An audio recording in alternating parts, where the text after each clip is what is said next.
Dans le cadre du programme de recherche L'artiste de cirque en entraînement et à l'occasion de la Nuit du cirque 2020, nous avons invité des personnes engagées dans une forme d'entraînement, artistes, pédagogues, membres ou directions de structures, à partager leur expérience. Oui, bonjour. Je vais essayer de vous expliquer vite fait en face d'un écran qu'est-ce que c'est la centrale del cirque.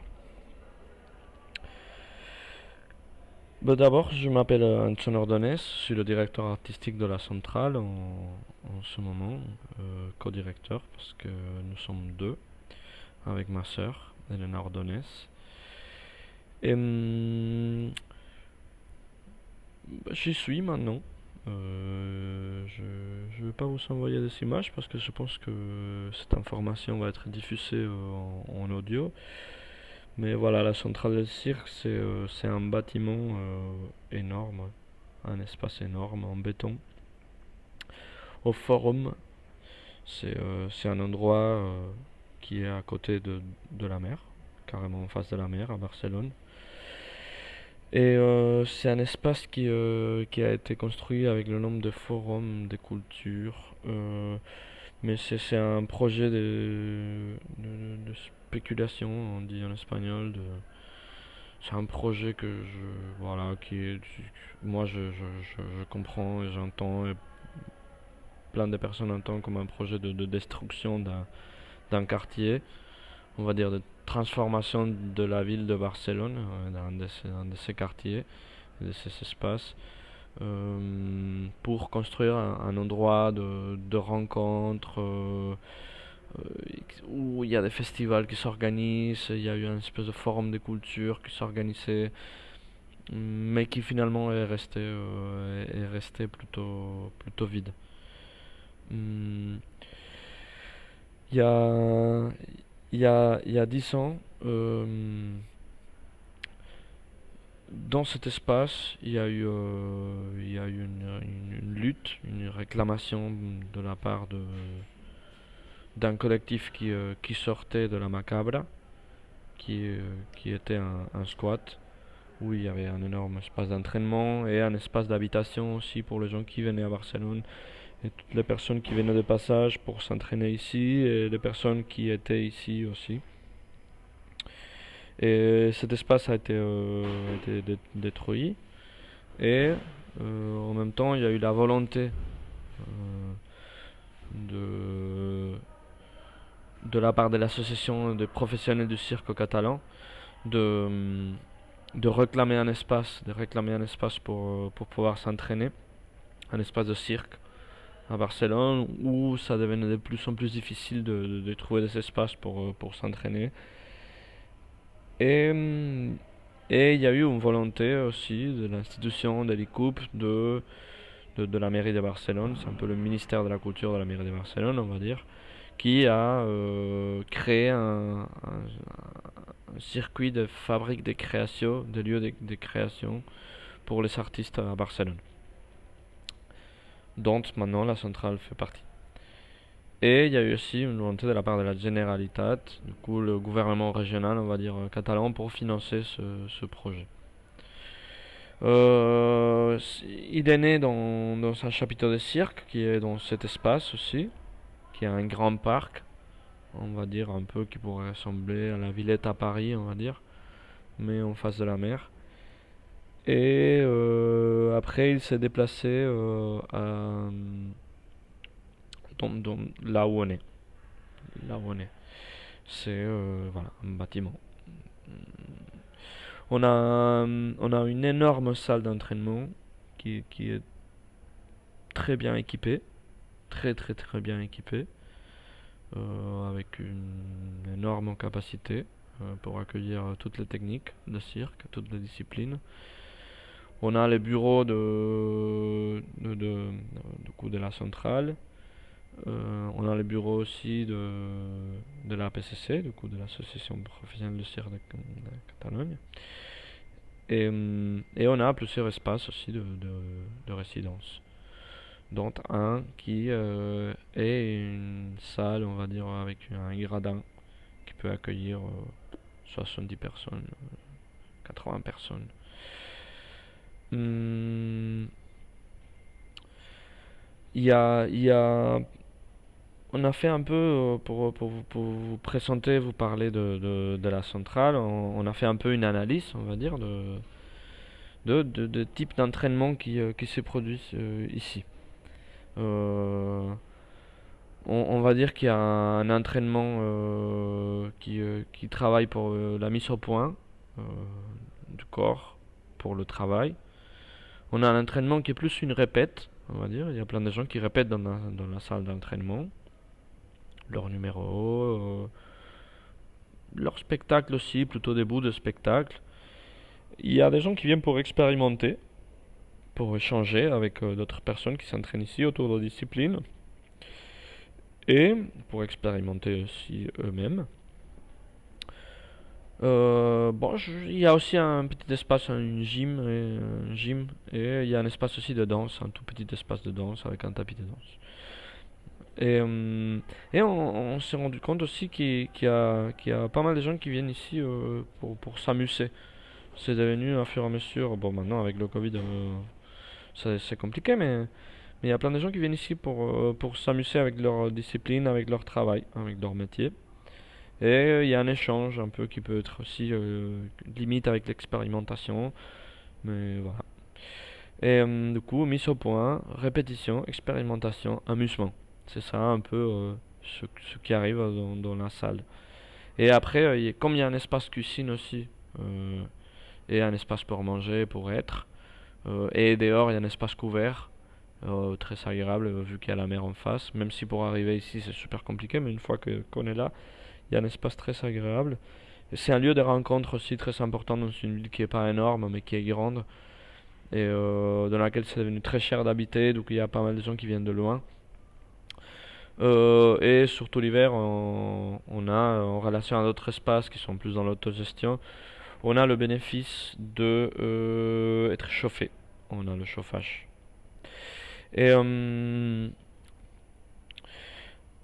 du coup, dans cette salle d'entraînement, on va dire que vu qu'il y a des gens qui répètent des numéros, souvent il y a des présentations. Il y a des présentations où quelqu'un qui est en train de terminer ou de peaufiner un numéro ou une partie d'un spectacle prend le temps de montrer à d'autres personnes et d'avoir des retours. Cet échange, il arrive très très souvent. Et aussi très souvent, il y a des gens qui sont en résidence et qui font des échanges, qui font des répètes ouvertes, qui invitent des personnes qui sont en train de répéter ou de s'entraîner. Ça nourrit. On va dire que l'espace de répétition nourrit l'espace de résidence. Et vice versa aussi. Il y a carrément un échange qui est très important là. Et du coup, c'est aussi un espace de création. Il y a, il y a un côté, par exemple, je change de thème, il y a un côté qui est très important ici, c'est un espace professionnel. C'est un espace qui a été créé comme espace pour la répétition des professionnels. Du coup, on demande aux personnes qui rentrent de prouver leur professionnalité. C'est une tâche qui correspond à la direction artistique, traditionnellement. Nous, comme direction artistique, on a lié cette professionnalité à la sécurité. On a deux rigueurs qui s'occupent de la sécurité et de l'installation de Sagré. Et c'est dans la relation avec ce rigueur qui va être établie la possibilité d'un accident ou pas. Euh, et voilà, c'est lié aussi malheureusement, même si c'est dur à dire, mais c'est lié aussi aux assurances. C'est très difficile d'avoir une assurance pour un espace comme ça, vu que la plupart des gens qui, euh, qui s'entraînent n'ont pas la possibilité de déclarer leur entraînement comme travail. Du coup, c'est pas un accident de travail, c'est un accident. Du coup, on a une assurance qui est très difficile à convaincre, vu qu'on n'est pas une fédération, qu'on n'est pas un centre de haut niveau de sport. C'est très difficile de convaincre une assurance d'assurer les gens qui s'entraînent ici. Et évidemment, on ne veut pas qu'il y ait des accidents, mais voilà. Il y a aussi des espaces qui travaillent avec des amateurs Nous, notre but, notre objectif, c'est de travailler avec des professionnels. Et c'est très important à dire aussi qu'il n'y a pas, une école supérieure de cirque en Catalogne. Et il n'y en a pas en Espagne non plus. Du coup, comment définir bon, déjà définir qu'un professionnel c'est une personne qui passe par une école supérieure, c'est en train d'exclure toutes les personnes qui passent par une autre manière de travailler. Mais ici, voilà, on est obligé de considérer, évidemment, déjà on le saurait, mais on est obligé de considérer toutes les manières de travailler. Voilà, du coup, on a décidé de dire toutes les personnes qui ont la capacité de travailler en sécurité peuvent travailler ici. Et en relation à l'entraînement, c'est très important. On fait des trubadas, c'est des rencontres par discipline qui se font une fois par an à peu près, qui sont organisées par les personnes qui s'entraînent ici. C'est des lieux d'échange, c'est des lieux d'échange techniques, c'est des lieux d'échange artistiques et qui sont un peu financés par la centrale. Surtout au niveau organisation, les personnes qui l'organisent ne sont pas payées parce que ça part des personnes qui s'entraînent. Mais des fois on paye pour des ateliers, voilà, met un peu d'argent. Dire que voilà, dans notre but c'est création et entraînement. On n'a pas énormément de fonds pour financer la création, mais on fait des créations, on va dire, un peu financées avec des bourses. Et tout au long de l'année, on fait aussi de la location de salles. Et voilà, du coup, dans cette trovada, c'est autour de disciplines, il y a carrément un échange qui favorise, encore une fois, je reviens, la création artistique.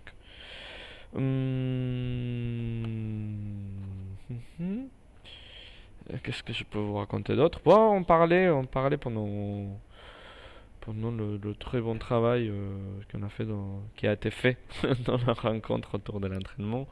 On parlait du tourisme de l'entraînement. Ici, c'est un phénomène qui est très commun. On le sent maintenant énormément aussi parce qu'à cause du Covid, les gens qui viennent pour travailler, même s'ils viennent de l'étranger, hein, il y en a encore qui viennent. Mais il y a une forte séparation entre des personnes qui viennent ici pour travailler, qui viennent d'Amérique latine, ou qui viennent de la France, ou qui viennent d'autres pays, de la Russie aussi,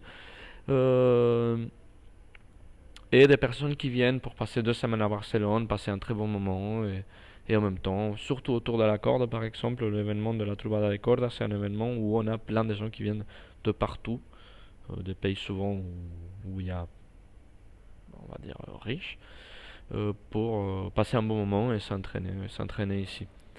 Et on a plein de gens qui viennent de passage pour travailler, et encore une fois, ça donne énormément d'échanges et d'apprentissage autour de disciplines artistiques.